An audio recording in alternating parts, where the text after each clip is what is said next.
Mandy, answer me. Why is there an elderly couple I don't recognize living in the $1 million lakeside house I bought for you? Her words sliced straight through the warm noise of the Thanksgiving dinner. Laughter died instantly. Even the clink of silverware stopped. Across the table, my father George's hand went slack, and the knife he had been gripping slipped from his fingers and hit the plate with a sharp, hollow clatter. I froze mid-motion, pumpkin pie still balanced on my fork, and slowly lifted my head. My grandmother Dorothy's eyes didn't land on me at first. They went straight past me, locking onto my sister Ashley, then shifting to my parents with a cold precision that made my skin prickle. She had just returned from overseas after years away, and something about her presence felt heavier now, sharper, as if time had stripped away any softness she once had. "Grandma, what did you just say?" My voice shook despite my effort to keep it steady. The words felt unreal, almost cruel, especially coming from someone like me, who had spent the morning counting coins to afford today's meal. "Didn't you hear me, Mandy?" My grandmother repeated evenly. "I'm talking about the lakeside vacation home. The one I bought 3 years ago for your future." Her tone was calm, controlled, but beneath it I sensed something dangerous, like lava held just below the surface. "Grandma, there has to be some mistake." I swallowed hard, forcing myself to continue. "I don't own any house, not a vacation home, not even an apartment. I was evicted last month. I've been sleeping on friends' couches ever since." "What?" My grandmother's eyebrow twitched just slightly. I knew something was wrong. When I returned, I went to check on the house myself. I thought I'd surprise you. You weren't there. Instead, an elderly couple I'd never met opened the door. They said they were Kevin's parents. She turned sharply toward Ashley. "Ashley, care to explain why your husband's parents are living in Mandy's house?" Out of the corner of my eye, I noticed Ashley's wine glass trembling violently in her hand. "Ashley," I whispered, turning toward her. Her eyes flicked wildly around the table, her breathing uneven. "Grandma," she blurted, almost shrieking. "That must be a misunderstanding. Maybe you got the address wrong. There are so many similar houses by the lake, and you just got back. You must be exhausted." "That's right," my mother Sandra added quickly, her face pale, sweat glistening on her forehead. "Jet lag can mess with your memory. Let's not ruin Thanksgiving. The turkey's getting cold." "Be quiet." My grandmother's voice crashed down like thunder. Everyone flinched. "My memory is perfectly intact. The address, the exterior, every detail matches the contract I signed." She reached into her handbag and pulled out a photograph, sliding it across the table. "And this is what they showed me." The room went dead silent. "They told me, we're staying in the home owned by our son's wife, Ashley." The color drained completely from Ashley's face. The photo showed a stunning lakeside mansion. Standing in front of it, smiling proudly, were Ashley, her husband Kevin, and his parents. "Shall we discuss this picture?" my grandmother asked coldly. I stared at it, my chest tightening. I had seen this house before. Ashley had posted it online years ago with the caption #my new vacation home, back when I was working 3 jobs and barely sleeping. That house was mine. I pushed back my chair and stood. "Mom, Dad, what is this? Grandma bought a house for me, so why am I living like I don't even exist?" My father avoided my eyes. "Mom, it's complicated. Today's Thanksgiving. Talking about money now isn't appropriate. We can discuss it privately tomorrow." "No," my grandmother snapped. "We'll settle this now. Mandy, you truly don't know anything about the $1 million property I sent you, do you?" $1 million. The number made my head spin. My bank balance that morning was $12.50. "I don't know anything," I said quietly. "I've never seen that house. I was never told about it." For a fleeting moment, my grandmother looked at me with something close to sorrow. Then she turned sharply toward my parents. "You told me Mandy was mentally unstable and incapable of handling money, didn't you? You said you would manage the house for her." "What?" my voice cracked. "When was I ever unstable? I graduated top of my class. I've worked nonstop. I've never caused trouble." "Mandy, calm down," my mother said softly, her eyes cold. "See, this is what I meant. Don't you dare." I shot to my feet, my chair crashing behind me. "When I couldn't pay rent, you told me to be independent, but behind my back you handed my house to Ashley." "We did it for your own good," my father shouted. "You can't manage assets." Before I could respond, Ashley screamed, "Shut up! Someone like you doesn't deserve that house. We were just using it properly." "That's enough." My grandmother stood, leaning on her cane, and placed a steady hand on my shoulder. All of you are rotten, she called her attorney. Moments later, Mr. Watson entered with a briefcase. Documents were spread across the table. I'll go through every fraudulent act, my grandmother said calmly. I wiped my tears and stood taller. This wasn't the moment to break. Then I laughed, softly, slowly. That's enough acting, Grandma. Yes, Mandy, she replied, tapping her cane. I looked at my stunned family. You were being played. I explained how my grandmother had contacted me weeks ago, how this dinner was staged to make them confess. Sit down, my grandmother ordered my father. Attorney Watson placed a document in front of us. The property was transferred for $1. $1. The date burned into my vision. 3 years ago, the moment my life began to fall apart, I lifted my gaze to my father. Around that time, anonymous emails were sent to the HR departments of the companies I was about to join. Emails claiming that Mandy Hansen suffers from a severe mental illness and was a troublemaker at university. What are you talking about? He tried to play dumb. IP addresses don't lie, Dad. The emails were sent from this house, and the timestamps match the hours you were in your study. You pushed me into unemployment on purpose, didn't you? Because if I became independent, you wouldn't be able to keep committing fraud using my name. No, it was for your own good. And you, Mom, I said, turning to my mother. I finally understand why no matter how hard I worked, I never saved any money, and why I kept failing credit card screenings. Attorney Watson produced a set of bank statements. This is the account Mandy used to repay her student loans. She deposited money every month from her part-time jobs. However, the funds were automatically redirected, not to the loan agency, but to a hidden account in Mrs. Hansen's name. My mother gasped. And yet, Mom, you kept telling me I wasn't trying hard enough, that I should be more like Ashley. Because of you, I was blacklisted as a delinquent borrower. I couldn't even rent a proper apartment. You destroyed my credit. You forced me to juggle 3 jobs and still live in fear of ending up on the streets. My mother covered her mouth with trembling hands. My poverty wasn't bad luck. It wasn't a lack of effort. It was a cage carefully, deliberately built by my own parents. And you, Ashley, I turned to my sister. She glared back at me as if she were the victim. Kevin's parents are living in the vacation house, aren't they? So what if they are? Ashley replied, jutting out her chin. Kevin's mom and dad retired and wanted a quiet place to live, so I let them stay there. What's wrong with that?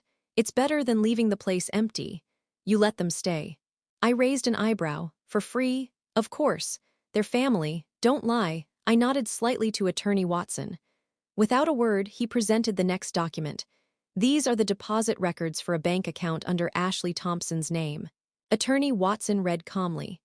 On the 1st of every month, $5,000 is transferred from the account of Kevin Thompson's parents. The stated purpose of the transfer is rent. My grandmother spoke first. Ashley, so you not only stole Mandy's house, but then used it to squeeze rent out of your in-laws as well. No, that's not it. Ashley screamed. That was a maintenance fee. It's a huge house. It costs money to keep it up. And Kevin's parents are rich anyway. $5,000 a month is nothing to them. That's not the point, I said quietly, but with force. You took my house without permission and made $5,000 a month off it. Meanwhile, I, the rightful owner, could barely afford food for the next day. You knew that. Ashley's eyes darted away. Mom, listen. My father leaned forward, trying to intervene. Yes, maybe the way we did it was a little heavy-handed, but look at the outcome. The house is well-maintained, and Ashley's in-laws are happy. Isn't that far better for the family as a whole than letting Mandy live there alone? We can always give Mandy some money later. A severance payment. No, a consolation payment, and settle this. A consolation payment? My grandmother repeated in a low voice. The stem of the wine glass in her hand creaked ominously. When my granddaughter was on the brink of sleeping on the streets, you were living in luxury off her property. And now you think you can settle it with consolation money. But Mom, Mandy is still young. Hardship builds character, doesn't it? Shut up. My grandmother's roar echoed through the room. I wrote to Mandy every single month. I asked, how's the house? Are you having any trouble? But I never received a single reply. Instead, George kept telling me, Mandy is so mentally unstable, she can't even write a thank you note. I shook my head. Not a single letter ever reached me. Of course not. my grandmother said coldly, turning to my parents. Every letter I sent was addressed to this house. You claimed Mandy was mentally unstable and said you would hold on to them for her. And you never gave me her real address. You crushed my letters and cut off all contact from Mandy as well, didn't you? That's because, my mother shouted, you seemed so busy with work overseas. The reason my grandmother and I couldn't stay in touch was no longer a mystery. The physical distance and the malicious wall my parents had built between us. Everything finally fell into place, revealing the full ugliness of what they'd done. That's enough excuses, I said, taking a deep breath and signaling to Attorney Watson. Let's confirm the facts from a legal standpoint. Attorney Watson displayed on his tablet the so-called transfer agreement that Ashley was using as the basis for her ownership claim. Miss Thompson, you stated earlier that this document represents a legitimate transfer from Mandy 3 years ago. Correct? Yes, just look at the date, Ashley shouted, drenched in sweat. Indeed, it does say that. We'll address the handwriting shortly, but first, we conducted a digital forensic analysis of the paper itself. He pressed a button, and a magnified image of the document appeared. Beneath the paper fibers, a pattern of tiny dots imperceptible to the naked eye emerged. This is a machine identification code. Many color laser printers embed microscopic yellow dots that record the printer's serial number and the date and time of printing. What? Ashley's mouth fell open. After analyzing these dots, we determined that this document was printed exactly 6 months ago. That's strange, I said with a cold smile. Why would a contract supposedly signed 3 years ago be written on paper that was printed just 6 months ago? Then I spoke slowly and clearly. In other words, this document was fabricated 6 months ago. I looked from my father to my mother, and finally to Ashley, and I can think of exactly why you suddenly needed to forge it 6 months ago. My father's face turned ashen. 6 months ago, Grandma contacted you and said, "My work is finally stabilizing. I may return home soon, didn't she?" I continued. You panicked. Until then, you'd been illegally occupying Mandy's house and treating it as Ashley's based on nothing but verbal promises. But once Grandma came back and checked the property records, your lies would be exposed. So you hurriedly forged documents to give yourselves a legal cover. That's not. But if you'd asked me to sign it, you would have been exposed. So Ashley copied my handwriting and forged the signature with a date from 3 years ago. Isn't that right? My father clutched his head and groaned. I'd hit the mark. For 3 years, they'd done whatever they pleased, counting on the fact that my grandmother wouldn't return. But the moment they heard she might come back, they panicked and rushed to fabricate evidence. That panic was what led to their fatal mistake. Attorney Watson pressed on mercilessly. According to the handwriting analysis, this signature matches Miss Ashley Thompson's handwriting with a 99% probability. This constitutes clear forgery of a private document with a seal. Furthermore, Miss Thompson falsely claimed to be Mandy's legal guardian and withdrew $1 million from Mandy's account under the pretense of maintenance costs for the vacation home. That constitutes fraud and embezzlement. Fraud. Ashley began shaking uncontrollably. Prison. This can't be real. Dad, say something. You're the one who said, as long as we backdate it, it'll be fine. You idiot. Shut your mouth, my father shouted, but it was far too late. The police have already been notified, Attorney Watson said calmly. Miss Thompson, criminal charges will be filed against you immediately. No, no, no, no. Ashley grabbed her head and burst into tears. Dad told me to do it. He said Mandy's stupid. She'll never notice. He told me just copy her signature. I only did what I was told. What? Ashley, you're selling out your own father. My father roared, but it's the truth. Mom said it too. She laughed and said Mandy will never be able to repay her student loans anyway, so we might as well put the money to good use ourselves. Ashley, don't say another word. My mother screamed, lunging at her. It was painfully ugly. The very people who'd been preaching about family bonds and love just moments ago were now hurling accusations at each other, desperately trying to shift the blame. My grandmother watched the spectacle with cold eyes and spoke quietly. That's enough. At those words, the shouting stopped dead. I've seen enough of your ugliness. Don't stain this table any further. She turned to Attorney Watson. Mr. Watson, the revision to my will is complete. Correct. Yes, Mrs. Hanson. Attorney Watson produced a new set of documents. This is the latest will. It fully revokes the inheritance rights of George Hanson, Sandra Hanson, and Ashley Thompson, as well as Ashley Thompson's spouse, and designates Miss Mandy Hanson as the sole heir to the entire estate. The entire estate. My parents shouted in unison. Mom, please wait. Anything but that. We're sorry. We've reflected on our actions. Please. Gone was any trace of pride. Only a man clinging desperately to money. My mother followed suit. I'm sorry, Mom. I had a moment of weakness. I'll never do it again. Please reconsider. From above them, my grandmother replied in an icy voice. If you want to apologize, do it to Mandy. She's the victim, not me. My parents' and Ashley's eyes all turned to me at once, pleading, fawning, and underneath it all that same entitled assumption. We're family, so she'll forgive us. I slowly lifted my wine glass and took a sip. Then I smiled sweetly. No, I don't possess mercy. The only thing I have for you is an invoice. I accepted the final document from Attorney Watson. This is a demand for restitution of unjust enrichment over the past 3 years along with damages for emotional distress. The total amount due is $2 million. If payment is not made by tomorrow, criminal prosecution will proceed immediately. $2 million. My father screamed. There's no way we have that kind of money. Then sell what you do have, I said coldly. Your house, your cars, your jewelry, and that house Kevin's parents are living in. You'll vacate it immediately. Number Ashley collapsed to the floor, kicking Kevin's mom and dad out. If I do that, he'll divorce me. That's none of my concern. That's your problem, Ashley. I cut her off coldly. When I lost my job and my credit was destroyed, did any of you worry about me? No, you all mocked me. Now it's your turn to taste that same misery. At that moment, a heavy knock sounded at the dining room door, and 2 officers wearing sheriff's badges entered. Ashley Thompson, please come with us to the station. No, help me. I didn't do anything wrong. Ashley screamed as she was dragged away. Next, my parents, still in shock, were placed in handcuffs as well. Mandy, I'm sorry, Mandy. My mother sobbed, looking at me through tears. I was wrong. Please, please drop the charges. Goodbye, Mom, I said without looking away. Count the wrinkles on your face in prison. You'll have plenty of time.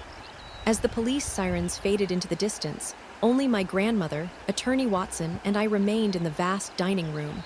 I let out a long breath. It wasn't exhaustion. It was relief, as if a curse had finally been lifted. It's over, Grandma. Yes, it is, she said gently, pulling me into an embrace. No, actually, that's not quite right. This is where it begins, your real life. 1 year has passed since that night.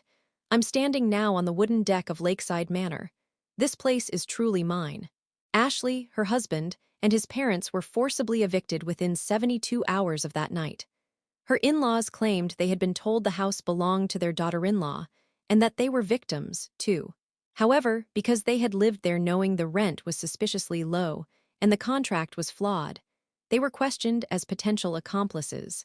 Ashley was sentenced to 3 years in prison and is currently incarcerated. She divorced Kevin and was completely bankrupted by damages and legal fees. My parents lost all social credibility and were cut off by relatives across the board. My father's company went bankrupt, and I hear they're now scraping by in a small apartment. But I don't even know their contact information, nor do I want to. As for me, I started a new business in this quiet home. Online consulting and financial planning and victim support. When I began sharing my own harrowing experiences, the response was overwhelming. Before I knew it, my schedule was booked months in advance, and my income grew to dozens of times what I made back when I was juggling 3 jobs. I no longer depend on anyone. I've achieved complete financial independence.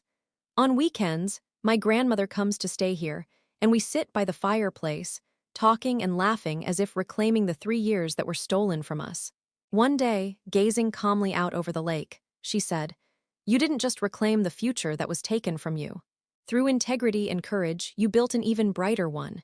This is my home, the place I protect, the place I love." "I'm happy, Grandma," I said from the bottom of my heart.